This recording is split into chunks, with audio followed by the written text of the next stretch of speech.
Welcome to MiConvert. In this tutorial, I'll show you how to convert EPUB files to PDF format, completely free and online.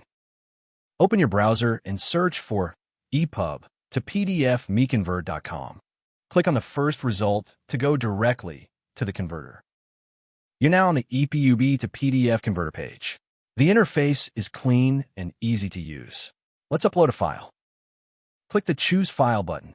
A file picker will open. Select the EPUB file you want to convert, then click Open. Your file is loaded and ready.